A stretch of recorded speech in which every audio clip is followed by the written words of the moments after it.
माननीय महापौर, आज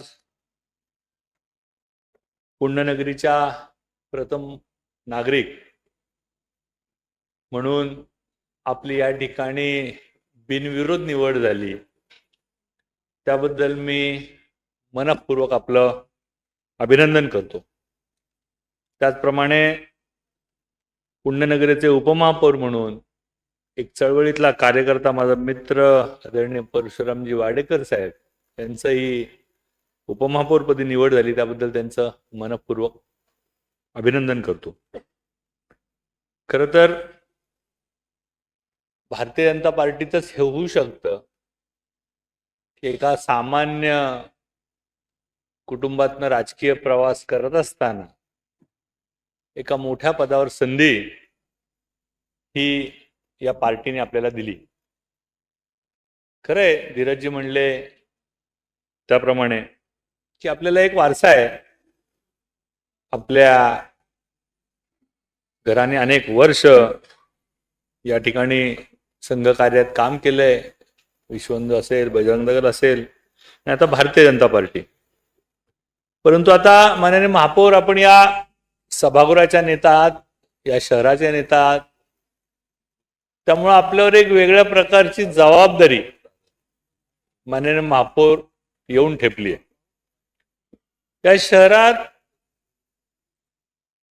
या शहरातल्या असंख्य नागरिकांच्या अपेक्षा या आपल्यावर अवलंबून आहेत। आपण जर का एकूण या शहराचा आवाका बघितला तर प्रचंड मोठा आहे।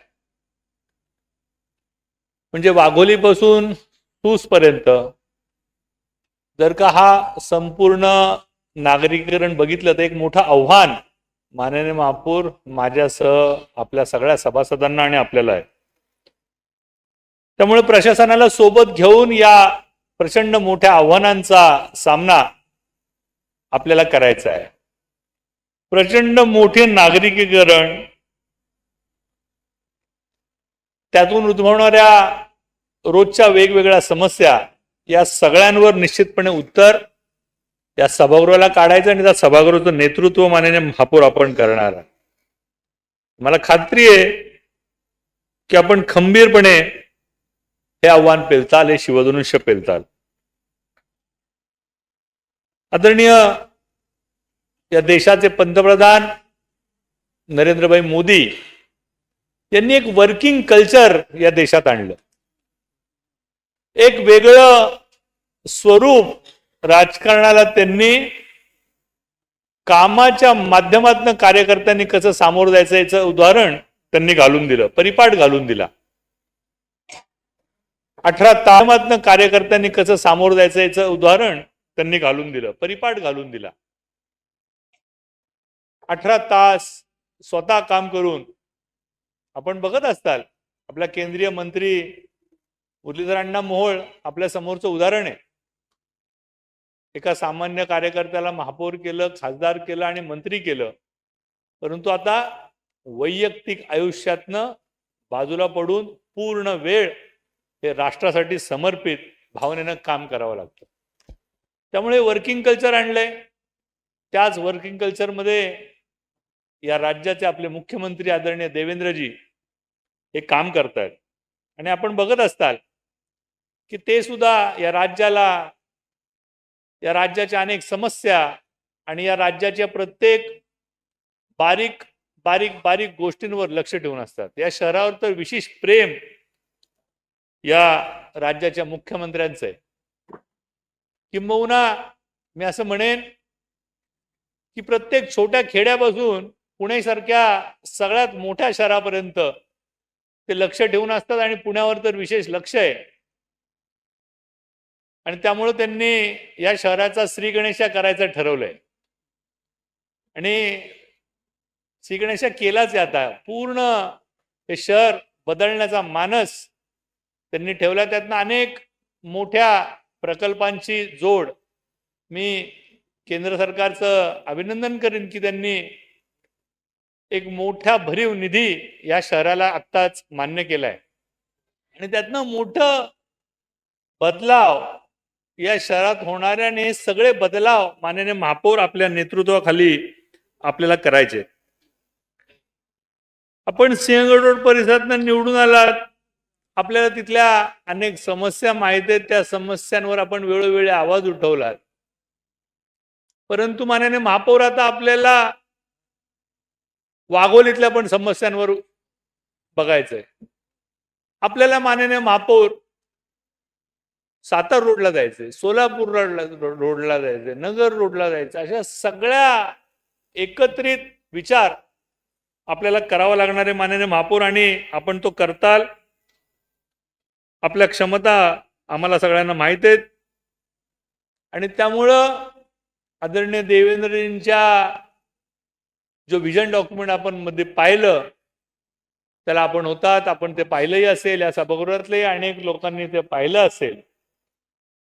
तर ज्या पद्धतीने या राज्याचे मुख्यमंत्री आपले नेते देवेंद्रजी विचार करतात या पुण्याबद्दल, त्याच पद्धतीने आपल्याला या पुण्याचा बद्दल विचार करावा लागणार आहे.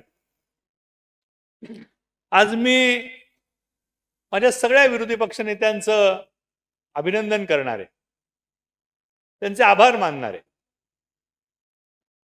कारण आज एका अशा कठीण प्रसंगी भारतीय जनता पार्टीने त्यांना साथ घातली आणि त्यांनी त्याला एकदम सकारात्मक प्रतिसाद दिला आणि त्यातूनच आज आपली बिनविरोध या ठिकाणी निवड होऊ शकली. त्यामुळं राष्ट्रवादी काँग्रेसचे गटनेते भैया असतील, निलेश भैया, काँग्रेसचे गटनेते चंदूशेठ, काका चव्हाण, गावडे साहेब, अरविंदजी शिंदे, सगळ्या सिनियर सभासदांचं मी या ठिकाणी अभिनंदन, आभार मानेन. कारण एका वेगळ्या स्थितीत आज आपण होतो, परंतु आज जी आपण सहकार्याची भूमिका आम्हाला दाखवली, तशीच सहकार्याची भूमिका या शहराच्या विकासात पण आम्ही अपेक्षित धरतोय आपल्याकडून.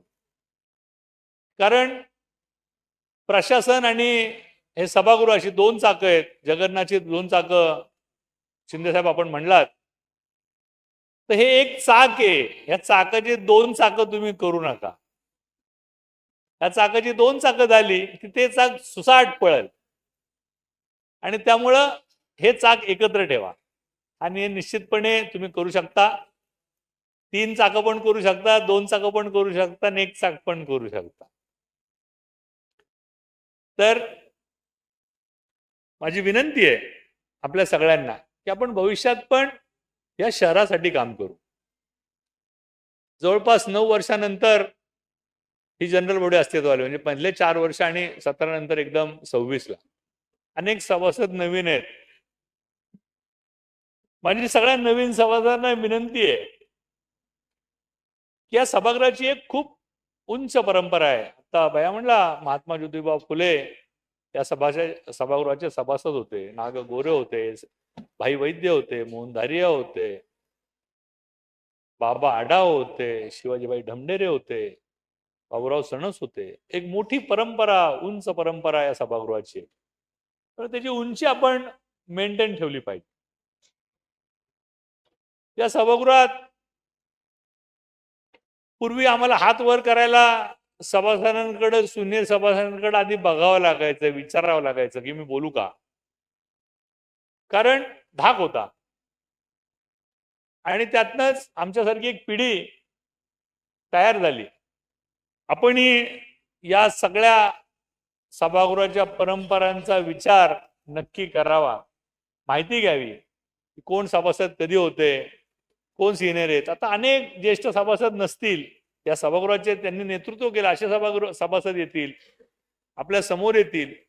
त्यांना निश्चितपणे आपण, जरी ते या सभागृहाचे सभासद नसतील तरी आपण त्यांना एक वेगळा सन्मान या ठिकाणी देण्याची पद्धत आजवर राहिली, ते आपण मेंटेन कराल. मला एक विशेष करून या सभागृहाचं एक वैशिष्ट्य आहे, या सभागृहात विचारांची लढाई होते. निश्चितपणे आपण इथं एकमेकांशी वेगवेगळे विचार मांडू, परंतु त्याचे प्रतिसाद, त्याचे पडसाद कधी आपल्या खासगी आयुष्यावर आम्ही येऊन दिले नाही. मागच्या पिढीने पण नाही येऊन दिले. तीच परंपरा आपण ही जपली पाहिजे. त्यामुळं एक वेगळं वातावरण या सभागृहाचं जे अनेक वर्ष सगळेजण म्हणतात की पुणे महानगरपालिका एक वेगळी आहे. मला एक आठवण सांगूशी वाटते की आत्ताच मध्यंतरी मी मुंबईत काय कामानिमित्त होतो आणि म्हणले की जनरल बॉडी म्हणजे काय, एका दिवसात होते आणि विषय क्रमांक 1 ते 41 असे मान्य होतात. म्हटलं पुणे शहरात असं आजपर्यंत झालं नाही आणि आम्ही कधी होऊन देणार. या सभागृहाची परंपरा वेगळी. या सभागृहातलं कामकाज पारदर्शीपणे कायम चाललंय आणि तसंच आपण चालू ठेवू याची ग्वाही मी आपल्या सगळ्यांना देतो. परंतु आपली पण सहकार्याची भूमिका आम्हाला लागणार आहे. माननीय महापौर, पुणे शहर हे विद्येचे माहेरघर आहे. सांस्कृतिक कला उद्योग नगरी, एक मोठं हब विद्येचं आणि संपूर्ण आहे आपला हा पुणे शहर म्हणून. त्यामुळे या सगळ्यांना त्या त्या क्षेत्रातल्या सगळ्या लोकांना आपल्याला सोबत घ्यावं लागणार आहे. तर ह्याचा व्याप फार मोठा आहे. त्यामुळे माझी आपल्याला विनंती आहे की आपण भविष्यात या सगळ्या पक्षनेत्यांना बरोबर घेऊन आणि या शहरातल्या पण जे प्रमुख स्टेक होल्डर आहेत त्यांना सुद्धा विश्वासात घेऊन त्यांच्या काही सूचना अंगीकारून आपण या शहराचा विकास केला पाहिजे. त्यात अनेक मोठे आर्किटेक्ट असतील, इंडस्ट्रियलिस्ट असतील, कारण एक मोठी विकासाची भरारी हे शहर घेणार आहे. म्हणजे आता देवेंद्रजी म्हणले की आपल्याला खालनं 4 भुयारी मार्ग करायचे आहेत. SCMTR सारखा एक मोठा प्रकल्प आहे जो 1985 DP पासून रखडलेला आहे. अनेक मिसिंग लिंक आहेत, ट्रॅफिकची समस्या, अशा सगळ्या समस्यांवरचं उत्तर माननीय महापौर हे आपल्याला काढायचंय. वेळ कमी आहे आणि समस्या ज्या आहेत त्यांनी गंभीर स्वरूप धारण करायच्या अगोदर आपल्याला हे करावं लागणार आहे. त्यामुळे आपण हे सगळं सक्षमपणे करताल अशा आपल्याला सदिच्छा व्यक्त करतो. पुनश्च एकदा माननीय उपमहापौर आणि माननीय महापौर आपल्या दोघांचं मी मनपूर्वक अभिनंदन करतो. आपल्याला शुभेच्छा देतो. आपल्या राजकीय कार्यकर्त्याला शुभेच्छा देतो आणि थांबतो. धन्यवाद. जय हिंद, जय महाराष्ट्र.